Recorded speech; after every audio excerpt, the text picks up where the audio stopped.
अपने जीवन का नाश करके ले रहे हैं। कमजोरों को सामर्थ्य बनना है, परीक्षा में जीतने वाला धन्य है। आत्मिक बल आपको चाहिए हो तो घुटनों पर आकर प्रार्थना कर। आत्मा में बल पाना चाहते हो तो दुकान से लेने वाले दवाई वगैरह खाएंगे तो आत्मिक बल नहीं आएगा आपको। जो घुटनों पर होता है शैतान को थर थर कपाता है, इसीलिए परीक्षा में झुकेगा नहीं। कितने दिनों से आपने 1 घंटे तक प्रार्थना नहीं की है? कितना समय हुआ है जी? आज के प्रचारक प्रार्थना करो करके नहीं बोलते, प्रार्थना करेंगे करके बोलते हैं। उसीलिए मैं डरता हूं। आपके बोझ हमको भेज दीजिए, हम प्रार्थना करेंगे। आप भी प्रार्थना कीजिए करके बोल देता हूं, क्योंकि आपको भी प्रार्थना करना है।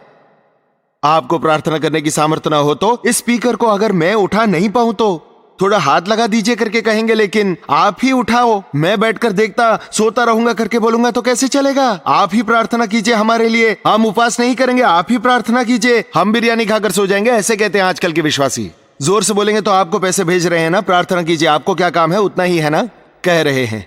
नहीं नहीं, आपके लिए 100 पासबान लोग प्रार्थना करके 100 पासबानों को आप 100 रुपए पोस्ट के द्वारा एमओ करके भेजें तो भी आप घुटनों पर आकर प्रार्थना ना करें तो आपको कमजोरी के अलावा ताकत नहीं आएगा।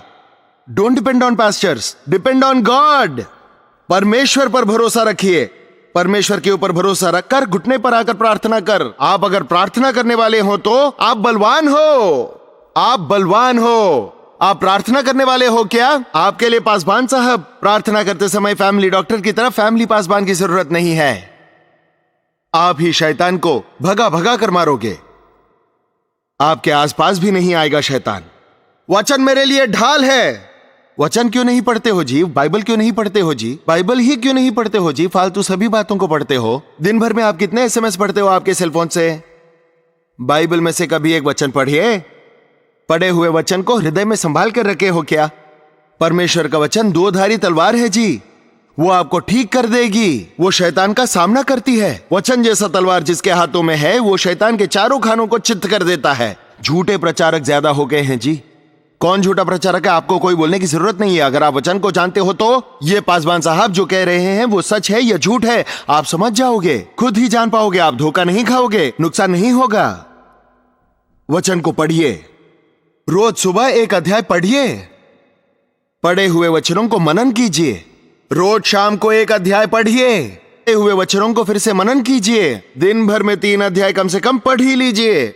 इतवार के दिन 5 अध्याय को पढ़िए। 1 वर्ष के अंदर आप पूरी बाइबल को पढ़कर समाप्त कर सकते हैं। बेरिया के कलीसिया वाले पौलुस सिलास को जाकर प्रचार करने के बाद उनकी बताई हुई बातें बाइबल में है या नहीं करके परख कर तब विश्वास करते थे।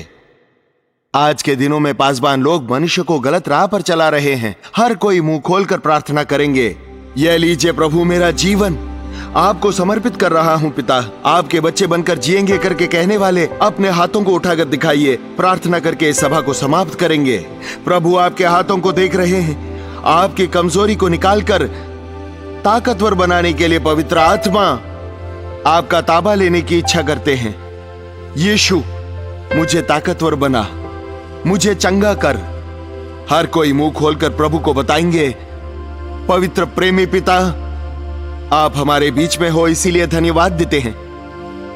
आपने जो बोलने को कहा हमने कहा है पिता। आपकी उपस्थिति में आए इन बच्चों ने सुना है पिता। मेरी बात खाली न लौटेगी करके कहा है। वो पृथ्वी पर जाकर अपना कार्य पूरा करेगा करके कहा है। जो वचन बोया गया है हमारे हृदय में उसे कार्य करने दे पिता। अद्भुत कार्य होने दे पिता। बदलाव को पाए जीवनों को आज रात से जितने भी लोग यहां शराबी हैं फिर कभी उस शराब के पास न जाए। उस दिन पवित्र आत्मा ने हमें दर्शन दिया करके गवाही देने के लिए मदद कर। लंबे समय से बीमारियों से जो पीड़ित हैं, किडनी की तकलीफ से, लिवर की तकलीफ से, फेफड़े खराब होकर, शरीर दर्द से, एड्स से, विभिन्न प्रकार की बीमारियों से जो है, इस रात विभिन्न प्रकार के रोगों को चंगा करने के लिए धन्यवाद पिता। दबे जा रहे हमारे घावों को, अंतःकरण में जो वेदना है, मानसिक पीड़ा, मनोवेदना है, आज हमको छोड़ दिया है। मेरा यीशु मेरे लिए है करके दिलासा है, मन में समाधान है, मेरी समस्याओं का परिष्कार करेगा करके विश्वास हमारे में होने दे पिता। सभाएं समाप्त हो जाएंगे फिर भी पवित्र आत्मा की कार्यों को होने दे पिता। इस रोटी को पानी में डाल दो, एक दिन वो तैरेगा करके कहा। बोया गया वचन एक दिन फल लाएगा करके आपके बच्चे लौटकर अपने अपने जगहों पर जाकर अपने अपने घरों में जाकर साक्षी दे सके, आपकी महिमा कर सके, ऐसी मदद करना। आपकी इच्छा हो, आपके आगमन में देरी हो तो इस पृथ्वी पर हम फिर से मिल सकें, आपकी छाया में, आपके राज्य में हमेशा आपके साथ रहने का वरदान हम पा सके, ऐसे मदद करना। हमारे देश पर दया करना, हमारे राष्ट्र पर दया करना। सच्चे मसीह बनकर हम हमारे भारत देश के लिए हम आशीष ज्योति बने रहें, इसके लिए हम में से हर एक को आशीषित कर करके यीशु मसीह के नाम में मांगते हैं पिता।